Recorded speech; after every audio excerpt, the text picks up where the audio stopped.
queridos amigos que nos acompanham pela Rádio Web Cobem, caros amigos que nos acompanham por diversos outros ecossistemas virtuais das telecomunicações mais contemporâneas, gostaria de cumprimentar o meu confrade Robson Ferrer, intermediador do evento, em nome de quem eu saúdo e cumprimento todo o corpo de direção desta casa.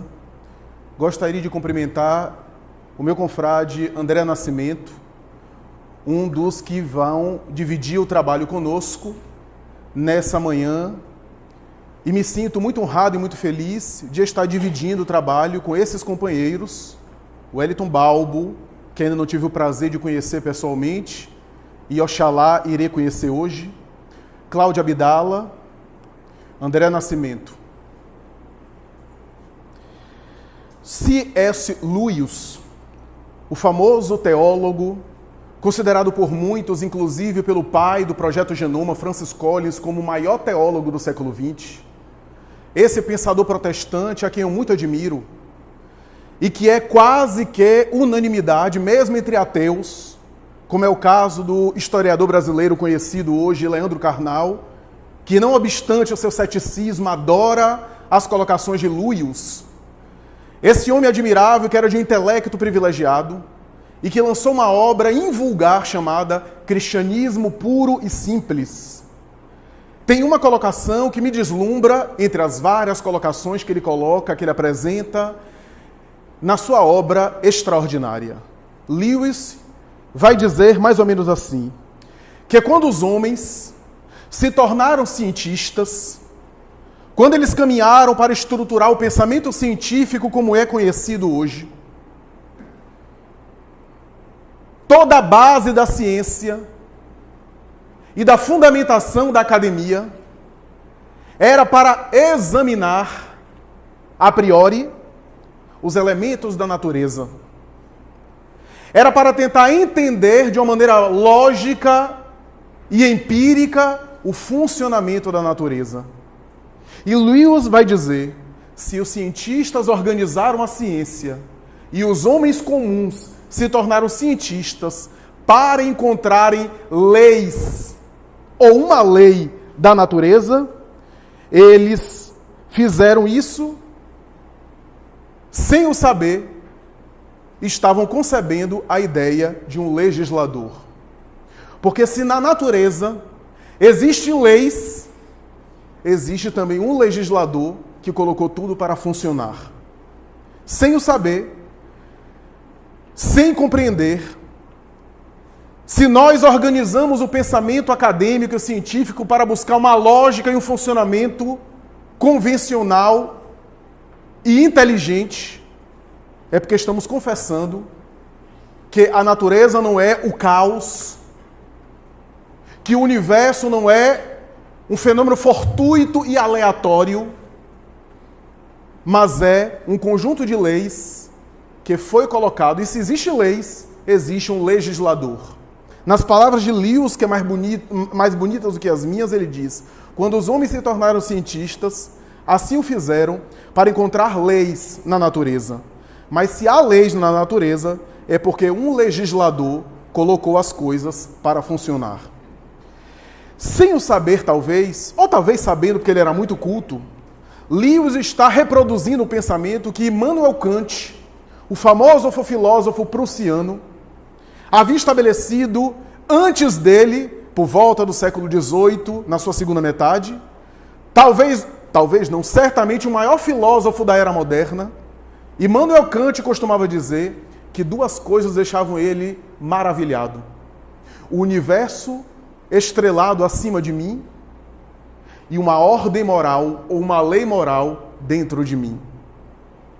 Essa ideia que Kant apresentava na sua inteligência também muito sofisticada, esse conceito de que existe uma ordem fora, cósmica, que deslumbra-nos, e que deslumbraria também o seu quase contemporâneo Johannes Kepler, que costumava dizer que o universo vibra uma música silenciosa, que ele chamava música das esferas. Que se nós fizermos silêncio interior, ouviremos a melodia das esferas num cosmo que nada tem de caos, senão uma harmonia. Immanuel Kant, sem o saber, vaticinava essa ideia de uma ordem fora, organizada, cósmica, que deixava ele maravilhado ao mesmo tempo que uma ordem interna, que funcionava dentro do indivíduo como um cosmo individual, pessoal, um microcosmo. Essa ideia de Kant receberia a ressonância completa e a sua síntese absoluta em Allan Kardec. Porque foi em O Livro dos Espíritos, particularmente na terceira parte das Leis Morais, quando Allan Kardec estrutura aquilo que Hermínio Corrêa de Miranda, na obra Cristianismo, a Mensagem Esquecida, chamará a ética cósmica através das leis morais, Allan Kardec apresenta a ideia de que a lei que estamos vendo fora também está dentro e vice-versa. De que um dia chegaremos à conclusão que as coisas que vemos fora, maravilhados, como Kant ficou maravilhado, é o reflexo do universo interior nosso que vibra numa lei semelhante. Que o que está fora é algo idêntico ou consequência daquilo que é interior e vice-versa. Aquilo que se concebe no transcendente é também imanente. É também interior. E é isso que está expresso nas colocações de Allan Kardec e nas orientações que os Espíritos dão a Allan Kardec na sua terceira parte. Quando fomos convidados a abordar a questão das leis morais, e ao compulsar os capítulos que nos ficou reservado, do 1º ao 6º, ficamos um tanto reflexivos, para não dizer mais, Robson me aprontou um negócio. Porque as leis morais apresentadas pelos Espíritos têm uma estrutura de tal forma abrangente e ao mesmo tempo cronológica que uma lei puxa a outra. E disse, eu vou falar até a lei de destruição e depois o Balbo pega a lei de sociedade até de justiça, amor e caridade. E como é que eu não vou entrar no tema dele? Fiquei me perguntando isso. Porque ou a gente aborda as leis morais como um todo de maneira genérica, ou cada palestra seria a respeito de uma lei, e ainda assim faltaria coisas para se falar sobre essas leis. Mas, como o mundo espiritual misericordioso conosco, me deu uma luz. E a luz está no 1º capítulo da terceira parte, lei divina ou natural. Porque nesse capítulo contempla todas as leis. E ao mesmo tempo nos dá as referências para aquilo que Allan Kardec desenvolveria nos capítulos posteriores.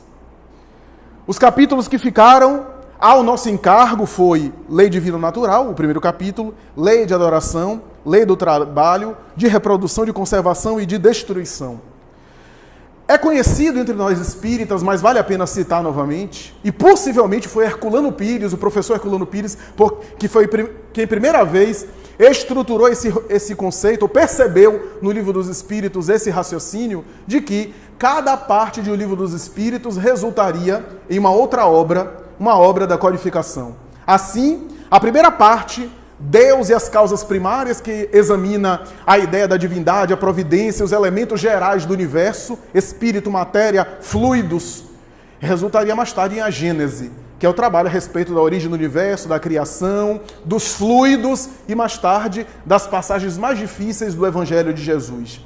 A segunda parte, o mundo espírita ou mundo espiritual, que Kardec examina as relações do mundo material com o mundo espiritual, as interferências dos espíritos em nossas vidas, conceitos que mais tarde resultariam em O Livro dos Médiuns como desdobramento dessa parte que ele chamava Espiritismo Experimental, ou Guia Prático dos Evocadores.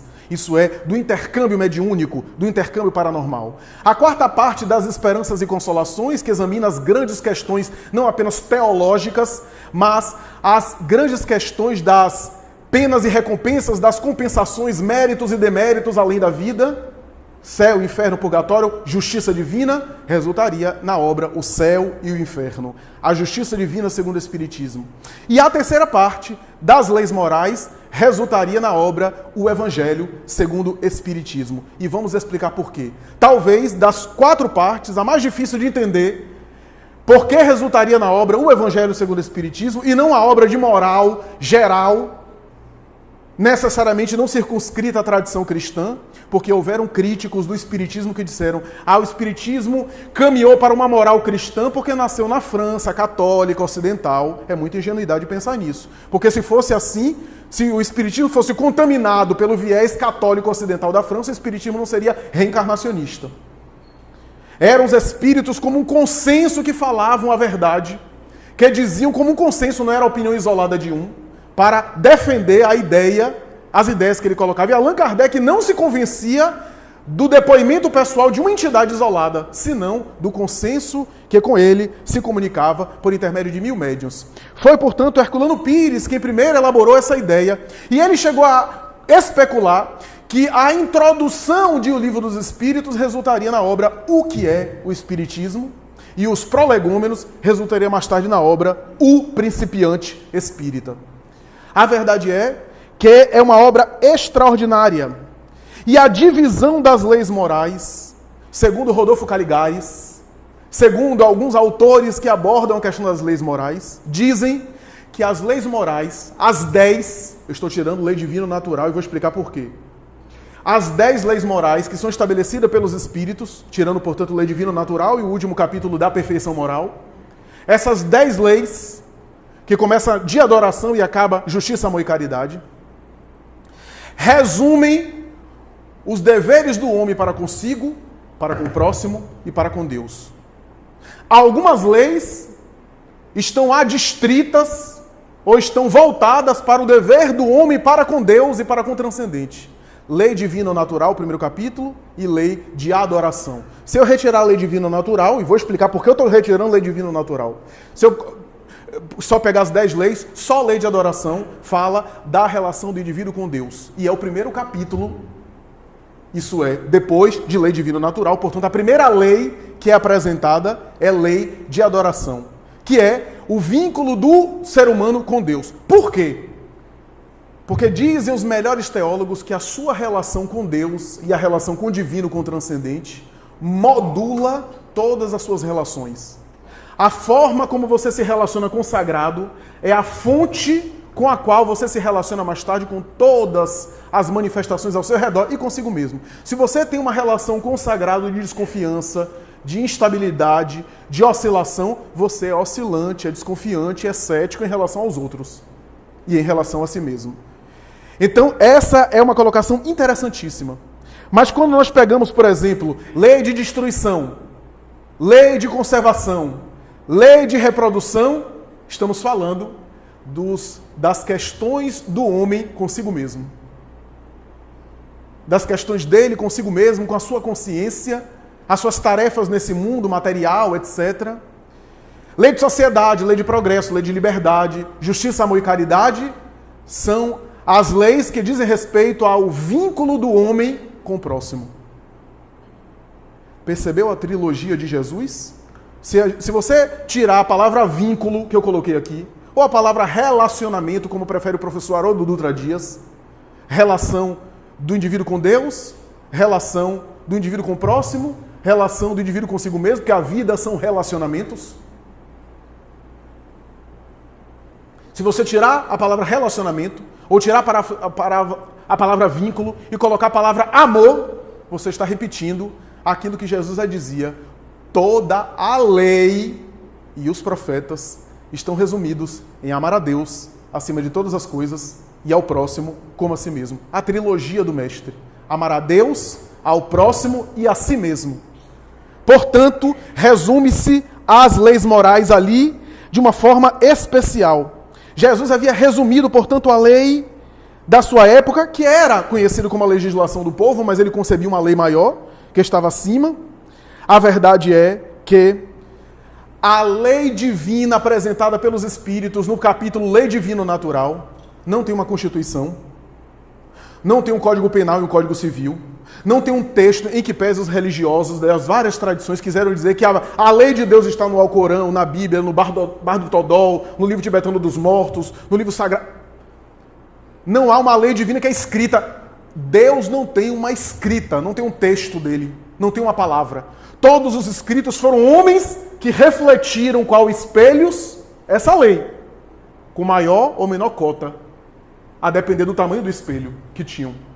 Mas Deus não tem uma palavra específica, não tem um texto assinado por ele. Então como é que a gente compreende a lei de Deus se é algo abstrato? Na lei divina ou natural, o primeiro capítulo, os espíritos dizem que a lei divina está na consciência.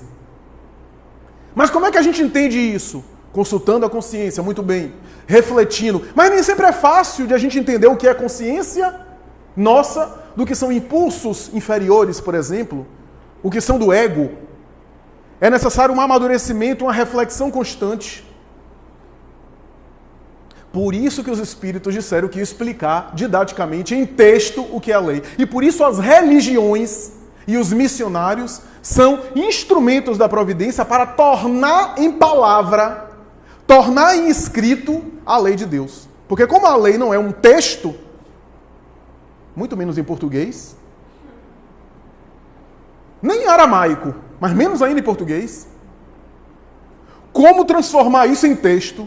A providência utiliza os homens para tornar uma lei que é abstrata em uma escrita acessível e compreensível às criaturas. Para que quando a gente pega o Evangelho, a Bíblia, os grandes sermões de Buda e de Krishna, a gente olha aquilo e se emociona. Por que se emociona? Porque como a lei está dentro da gente, a gente olha e faz ressonância dentro da gente. Porque a gente guarda o Evangelho dentro da gente. Então quando a gente lê o Evangelho e se emociona, é porque aquelas palavras fazem ressonância com a Constituição Federal que existe dentro de nós. Divina, espiritual. O que eu quero dizer com tudo isso é que, quando Allan Kardec diz que os missionários são reveladores da lei divina, na ciência, na filosofia, na religião, no pensamento de maneira geral, estão dizendo de alguma forma que eles são esse espelho. Mas uma coisa importante aqui a gente frisar, e que quase sempre passa despercebido por todos nós, especialmente quando lemos de maneira mais apressada, mais rápida, as considerações sobre as leis morais. Uma coisa que nos passa despercebido é o seguinte: quando você lê o capítulo Lei Divina ou Natural, que é o primeiro capítulo da terceira parte, está claro lá que a lei de Deus é uma só. É a lei divina ou natural. Por isso que eu estou excluindo o capítulo Lei Divina ou Natural. Se você lê da 614 até quase lá 650, mais ou menos, não me falha a memória, você vê nesse capítulo que os espíritos deixam claro que a lei divina é uma só. Tanto é que na última pergunta desse capítulo, não me recordo agora qual o número, na última pergunta Allan Kardec vai dizer: que pensais vós, os espíritos, de dividir a lei em lei de adoração, lei de destruição, ou de conservação, de reprodução? Essa divisão foi Kardec que propôs. E os espíritos respondem assim: essa é a lei de Moisés. Podeis tomá-la como referência, mas não tem nada de absoluta. A lei divina é a lei natural, é a lei de Deus. Mas se quiser, para entender essa lei, dividi-la em 10, que assim o seja.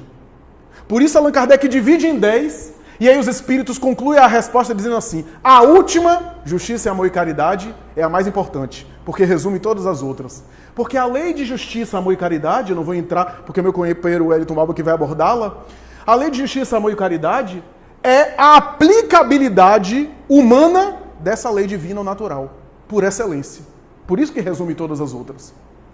Mas se a gente for ao texto kardeciano, a gente vai ver que os espíritos deixaram claro que a lei divina é uma só.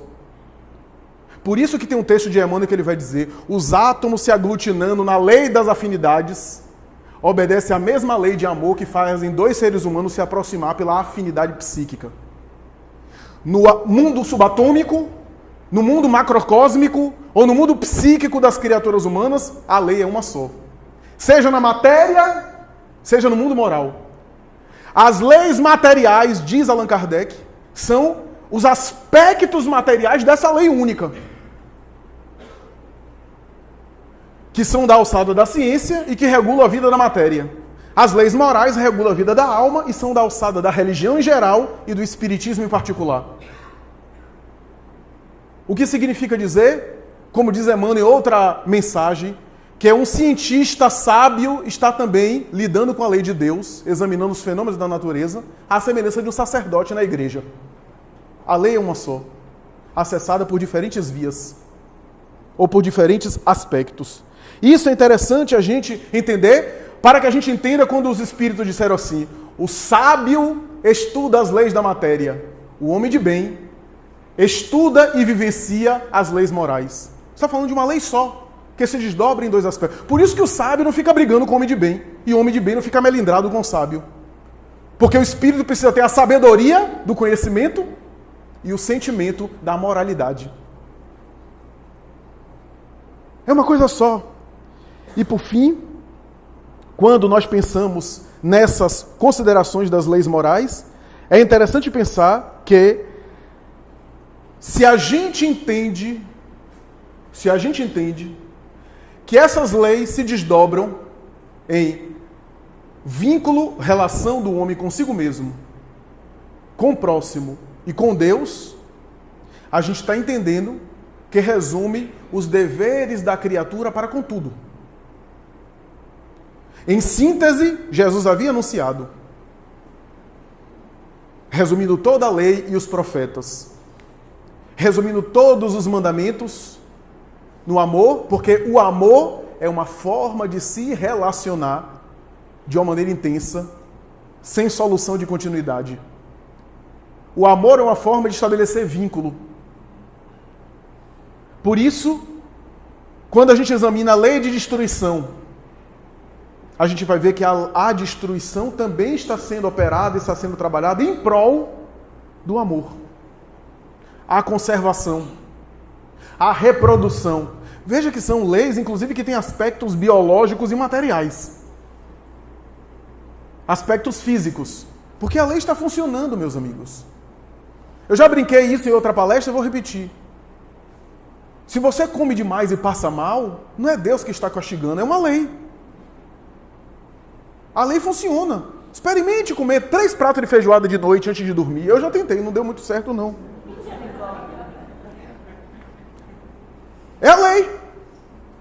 Mas experimente, por exemplo, ficar só em site de fofoca, ou vendo conteúdo agressivo, de violência, de sexo explícito, para ver qual é o efeito na sua vida psíquica, vida mental. Tem pesquisas em psicologia que falam isso, né? Que a criatura que vive consumindo esse tipo de conteúdo tem uma chance muito maior de desenvolver transtorno de depressão e de ansiedade. Ou ficar vendo a vida alheia e se comparando com os outros nas redes sociais. Deprime mais. É uma lei psíquica. A lei de Deus no seu desdobramento, no seu aspecto psíquico. Aí tem no aspecto da saúde. A gerência que eu tenho com a minha saúde orgânica. E tem também na alçada dos fenômenos morais. Nos aspectos do comportamento. Então nós vemos que é essa característica que envolve e que nos faz ter uma visão de uma religiosidade muito mais profunda oferecida pelos Espíritos, sem nenhum demérito para outras tradições religiosas, sem nenhuma crítica. Nos dá uma sensação mais profunda, porque a gente pode acessar essa lei de Deus, fora, no universo estrelado acima de mim, e dentro de mim, porque eu carrego também um universo estrelado ainda a descobrir. Os espíritos superiores que são referências para nós, o são, porque são aquilo que a gente um dia vai conquistar. Da mesma forma que você vai e toma uma aula com alguém, com um professor, aquele professor é referência do conhecimento. Porque você quer internalizar os conhecimentos que ele tem, para que você possa ser um dia algo semelhante. Dominar também aquela área. Galgar os passos que um dia ele também galgou. Se você quer tocar um instrumento, quantas vezes na área da música o candidato a virtuose precisa de masterclass, de aulas com outro instrumentista ou intérprete consagrado.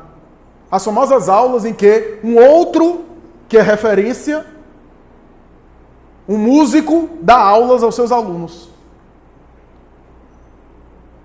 Por isso a necessidade dos missionários que reencarnam, porque eles são esse espelho que refletem mais ou menos, de maneira mais perfeita ou não, essa lei de Deus, essa lei divina,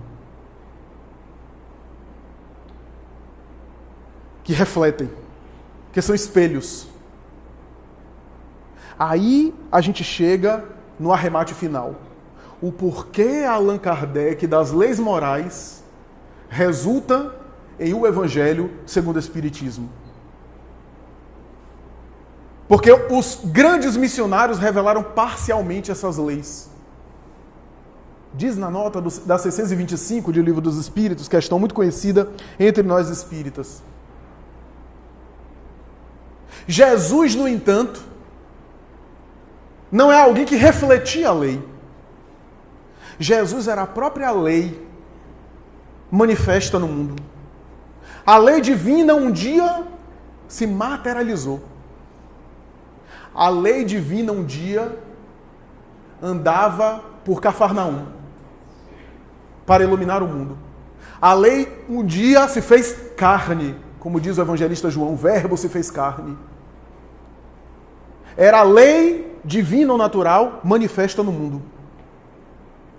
Enquanto os outros que eram auxiliares dele e que apresentaram partes dessa lei, ele apresentava de uma maneira total, em que pese não ser compreendido e carecer mais tarde de explicações, de esclarecimentos, de desdobramentos que o Espiritismo oferece hoje em dia, para que a gente entenda a sua mensagem sublime, a sua mensagem maravilhosa. Então, quando você lê as páginas das leis morais, está ali a ponte com Jesus. E quando você pegar o Evangelho segundo o Espiritismo, tenha em mente que você está lendo leis morais. Porque Jesus era a lei moral. Portanto, o seu discurso, o seu ensinamento e o seu comportamento era a lei moral se manifestando. É necessário que a gente tenha um consultor, não é? É necessário que a gente tenha, se for o caso do músico, um músico de referência para a gente aprender. É necessário que a gente tenha um professor, é necessário que a gente tenha um mestre. Jesus é essa referência da lei que já se manifestava por ele e que um dia manifestará por nós. Nós temos um Cristo interno, como dizia Paulo. A diferença é que nele está manifestado e nós ainda está em semente, em potencial. Então, algumas perguntas que Kardec faz, especialmente no primeiro capítulo, visto que o ensino de Jesus abarca toda a lei moral, qual a necessidade dos espíritos hoje abordarem esses ensinos? E os espíritos respondem, porque a doutrina do Cristo, além de não ser compreendida e ser expressa em palavras alegóricas, os homens a esqueceram. E é necessário agora lembrar. Kardec já havia abordado algo parecido quando falava da lei da consciência. Se eu tenho uma lei divina na consciência, para quê? Os missionários. E os espíritos respondem, porque o homem a esquece. Ora bem, essa expressão esquece não é mnemônica, não é um processo de Alzheimer espiritual, não é uma demenciação, não é um esquecimento de memória, é um esquecimento emocional. Por isso é necessário fazer evangelho no lar, frequentemente. Por quê? Há textos do evangelho que a gente sabe de memória, de cor. Eu posso fechar os olhos e citar pelo menos o início daquele texto do Espírito de Verdade, capítulo 6, o Cristo Consolador. Aquela mensagem belíssima. Mas o problema não é saber de memória. O problema é que no dia a dia, a gente não esquece na memória, mas esquece emocionalmente. E ler o Evangelho periodicamente é trazê-lo para a consciência, para a reflexão. É acessar essa lei que está dentro de mim, esse Evangelho que está dentro, através das palavras daquele que um dia seremos nós. Jesus é o nosso futuro. Futuro um pouco distante, um pouquinho só. Alguns bilhões ou trilhões de anos. E, aliás, ele disse isso. Quando ficavam perguntando se ele era filho ou não filho de Abraão, expressão hebraica, que segundo o Pastorino, no seu Sabedoria do Evangelho, significa seguidor da lei ou não. Olha que lei que os hebreus queriam enquadrar Jesus. A lei mosaica, a lei do Sinédrio, a lei de Jerusalém. E embora ele fosse um espírito muito acima dessas questínculas, que não valorizava aqueles rituais, Jesus me impressiona porque ele foi o maior cumpridor da legislação da época. Se submeteu a tudo. A legislação, mesmo injusta, não exigia determinados formalismos, ele se submeteu. É o mais obediente, embora tinha também o ahimsa de Mahatma Gandhi, a não violência pacífica, mas se submeteu, obediente, ao mesmo tempo que no seu discurso, em parte do seu discurso, era contrário aos interesses da própria lei e aos preconceitos da época. Mas, apesar de ele estar muito acima disso, Jesus era alvo de fofoca, de maledicência. Eu disse isso na época. Diz o espírito Joana de Ângeles que depois das bodas de Caná, a mentalidade cultural do sinédrio, principalmente os fariseus, nunca perdoou ele pela transformação da água em vinho. A maledicência sempre foi frequente durante a vida dele, acusando-o de tornar a festa uma orgia gastronômica, a ponto de, em determinada passagem do Evangelho de Lucas, ele dizer, porque comparava ele com João Batista, e como João Batista comia gafanhoto, que horror, gafanhoto e mel silvestre, ficava no deserto, e ele participava das ocasiões das confraternizações, ele chega a dizer, só porque o Filho do Homem participa dos ensejos, chamam-no de comilão e beberrão. Porque ele comia, bebia e participava das experiências, sociais, mas cuja moral estava muito acima disso, cuja espiritualidade estava muito acima disso. E é interessante notar que nessa consideração, nessa colocação, Jesus, que apresenta a sua mensagem, era objeto de críticas, e alguns discutiam se ele era ou não era filho de Abraão. Filho de Abraão, seguidor da lei. Ora, ele era a própria lei. Eu me lembro do diálogo dele com Pôncio Pilatos, Ali era quase que uma liturgia do processo penal. Ele estava diante do magistrado da sua causa, ele era o réu, e ele faz algumas questões. Pilatos pergunta algumas coisas. E é interessante porque o termo que o evangelista João coloca no evangelho é o seguinte: eu vim dar testemunha. Testemunha da verdade, porque quem ouve a verdade ouve a minha voz. Olha, ele usou a expressão testemunha. Testemunha é uma expressão que é usada na liturgia do ordenamento jurídico, no processo penal. Ou seja, ele não era réu, ele era testemunha da verdade. Porque a testemunha, em qualquer processo penal, viu o crime. Viu. Não ouviu dizer, ele viu, participou. Ele estava dizendo que vê a verdade. Que ele não teorizava sobre a verdade. Pilatos não entendeu. E quando perguntavam se ele era ou não era filho de Abraão, em determinado momento ele respondeu aos fariseus. Respondeu de uma forma que deixou os fariseus ainda mais escandalizados. E antes que Abraão fosse, eu já era. Quer dizer, era um absurdo se colocar acima do pai Abraão, o pai da raça de todas as gerações.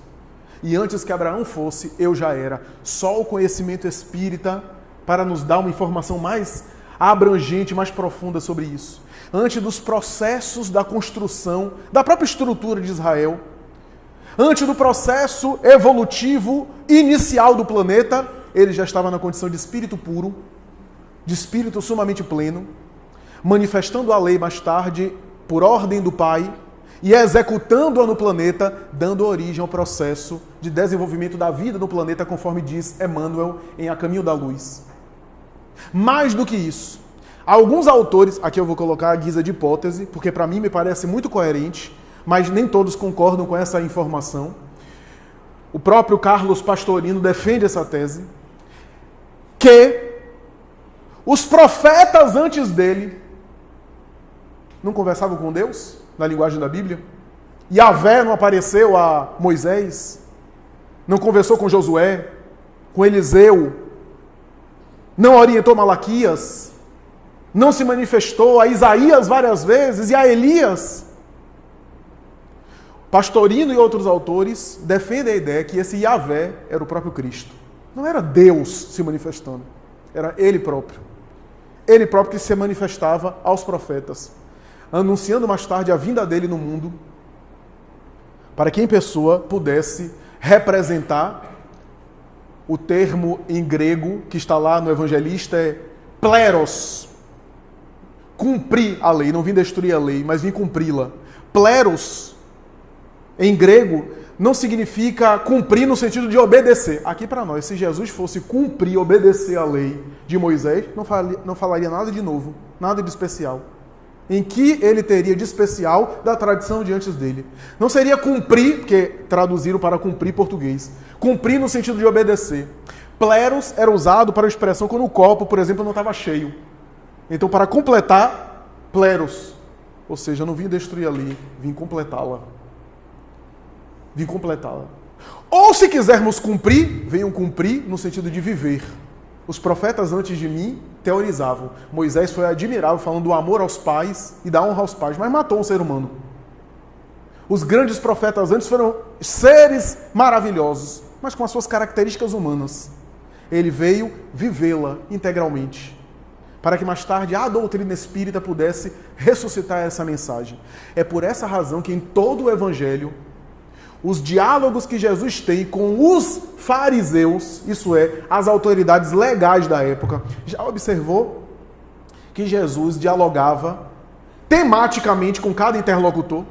Com o pescador ele falava a parábola de pesca, com o agricultor ele falava a parábola de agricultura, com o comerciante ele falava a parábola de comércio, cestécio, talento, dracma perdida, parábola, óbolo da viúva. Com os fariseus, ele conversava sobre a lei, porque os fariseus interpelavam-no a respeito da lei. E em todas as abordagens que Jesus faz com os fariseus sobre a lei, ele sempre coloca a lei no nível e a misericórdia acima da lei. A parábola do bom samaritano, a parábola do filho pródigo, sempre são respostas aos fariseus, colocando sempre a misericórdia acima da lei. Por quê? No Espiritismo hoje a gente entende. A misericórdia faz parte dessa lei. A misericórdia aciona um dispositivo dessa lei. Emmanuel disse isso de maneira belíssima. Se tu tens a espiar e débitos do passado, quando a lei te alcançar para justa reparação e te encontrares fazendo o bem será o teu advogado de defesa. E a pena será atenuada ou revertida. Se até o judiciário, com toda imperfeição aqui para nós, humano, tem pena alternativa para os criminosos, tem alteração mais compatível, mais humanizado. Se a lei alcançar você no momento para que você responda pelos crimes que praticou e você estiver fazendo bem, esse bem será o seu defensor público, será o seu advogado de defesa. Então pensemos nessas considerações, pensemos que a lei vibra em mim e em nós. Não adianta a gente querer fazer ou querer agir de uma maneira, porque eu achava isso antes, né? Eu achava que quando eu estou num ambiente religioso, eu tenho que agir conforme Deus. Fora, eu posso ter outra conduta. Então, se eu estou no estádio de futebol, não, ali é meu lado humano. Se eu estou numa festa, não tem nada a ver com espiritualidade. Tudo tem relação com a minha vida espiritual. O que não quer dizer que a gente tem que ter o discurso ou a mentalidade fanática de não conversar sobre aspectos humanos, se divertir, espairecer, não é isso. Mas a minha prática mediúnica e a minha prática profissional, a minha forma de me conduzir na mesa comendo e a minha forma de me conduzir na minha intimidade sexual, em tudo isso, nós acionamos a lei de Deus. Estamos sempre em consonância com a lei de Deus, ou transgredindo-a. Daí essa ideia da lei de causa e efeito que os espíritos colocam é a lei divina natural. Porque a lei de causa e efeito é o seguinte: eu ajo em consonância com o amor, lei de amor, eu sofro a consequência do amor. Eu ajo com desamor, eu sofro a consequência do desamor com que eu estou emitindo. É uma lei de compensação. É uma lei que eu abuso algo aqui, me faz falta amanhã. Eu me desregro em um aspecto, aquilo mais tarde vai se constituir, como diz Joana de Ângeles, em regime de carência. tudo aquilo que te faz falta hoje, diz a mentora espiritual, abusaste ontem. Tudo aquilo com que tu tens carência hoje é o resultado do excesso, do uso ou do mau uso no passado.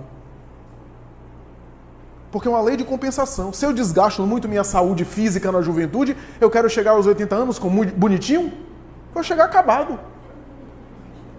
O povo que se cuida já chega acabado, imagine. Se eu vivo em farra, em orgia, depois quero chegar muito bem. Não. É uma lei de compensação. O que eu desgasto me faz falta lá na frente. Assim é no aspecto financeiro, assim é no aspecto... Porque vibra. Em todos os... Profissional, eu contei isso numa palestra recente. Então eu na minha profissão passo a perna nos outros, derrubo as pessoas, aplico golpe. Ao reencarnar, como o meu problema não foi de saúde, eu reencarno com a saúde bem. Porque se eu tivesse desgastado a saúde, eu venho com o regime de carência na área da saúde. Então, por quê? Porque naquela área é que eu preciso da medida pedagógica. Então eu me excedi na saúde, não me cuidei, me desregrei, aí volto para fazer aquilo que eu não fiz antes. Antes eu me acabei, não fui ao médico, não me cuidei na saúde, aí eu volto com diabetes, que é aqueles de diabetes de insulina, etc. Então, como eu preciso estar regulando minha saúde, me monitorando, indo ao médico, eu vou fazendo aquilo que eu não fiz antes, que é me cuidar. E desenvolvo emocionalmente o valor por essa bênção da saúde em regime de carência. Aí, mas no aspecto profissional, o indivíduo passa a perna em todo mundo, etc. Aplica golpe. E cuidou bem da saúde, volta com saúde boa. Porque na área da saúde ele se conduziu muito bem. Reencarna, no entanto, com desafios nessa área. Desafios financeiros, desafios... Até reencarna com CPF novo. CPF sem estar no Serasa. Volta com CPF limpo. Mas, quanta gente a gente está vendo que é bem preparado, tem um currículo fantástico, doutorado, pós-doutorado, tem especialização em tudo, até em funk. E não consegue emprego. Porque está na moda hoje, né? E não consegue emprego. Então, os compromissos nossos em cada área. Por quê? Porque ali eu estou desenvolvendo algo que me machuca e que me faz ser mais humilde. Porque às vezes, nesse aspecto, eu vou conseguir uma carreira aquém daquilo que eu me preparei. Aquilo é uma espécie de lição para o meu orgulho, daquilo que se constituiu antes em instrumento de prepotência. Então, em várias áreas, a lei divina se manifesta. Por isso que Jesus sempre colocava a misericórdia acima da lei. Porque agindo com misericórdia, encontraremos ou acionaremos os mecanismos mais sublimes da lei. Naquilo que ele disse, o reino dos céus até João Batista foi tomado pela violência. Mas a partir de agora, o amor pode cobrir a multidão de pecados. E só para concluir, quando ele fala sobre a tradição de Gênesis, muita gente não sabe que em Gênesis de Moisés há uma expressão que diz o seguinte: há duas personagens, Caim, conhecida, e Lameque. E há uma expressão de Moisés que ele diz assim: e Caim será castigado 7 vezes pelo que fez, mas Lameque, que cometeu um homicídio pior, um duplo homicídio, não será castigado apenas 7, mas 70 vezes 7 vezes. Quando Jesus responde a Pedro sobre o perdão, ele se refere ao Gênesis de Moisés.